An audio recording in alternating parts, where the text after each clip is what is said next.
Jā, es saprotu, jūs esat noskrējuši Parīzes maratonu, ja? Jā. Noskrējām. Kāds bija sajūtas trasē? Trasē bija baigi viegli. Es pirmos 20 kilometrus likās, ja šitā skrienās, tad es varu skriet un skriet. Nevarēja just ne laiku, Kaut kāds lūzuma punkts bija, nebija?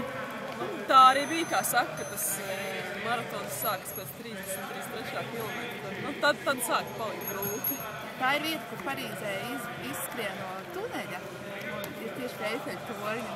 Tas skats ļoti skaists, bet tajā brīdī arī ir lūzuma punkts. Un kā jūs tikāt pāri viņam? Saņēmāmies.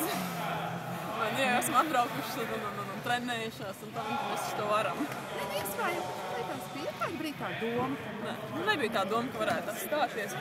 Tur bija tā, tagad sapratu, ka tu apstāsies, tu vairs neuzsāks skriet, un pēc varbūt tā tempu samazinājumi, vienkārši turpināja skriet. Un kā ir pēc tam? Kas notiek pēc tam, kad ir pieveikts maratons?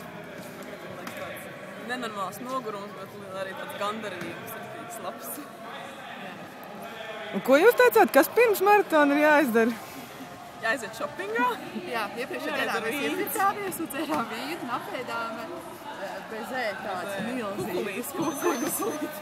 Un tas vispār neatstāja nekādu iespēju, vai ne? Noskrēja.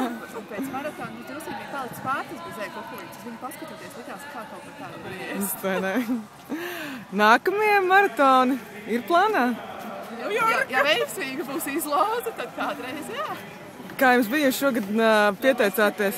Jā. Abas divas, jā, un nedabījāt? Nu ko, tad vai nu jums jāuzstāda ir normatīvs, vai nu jācer uz loteriju nākamgad, jā? Gandrīz arī uzstādījis. Gandrīz, jā. Labi, paldies!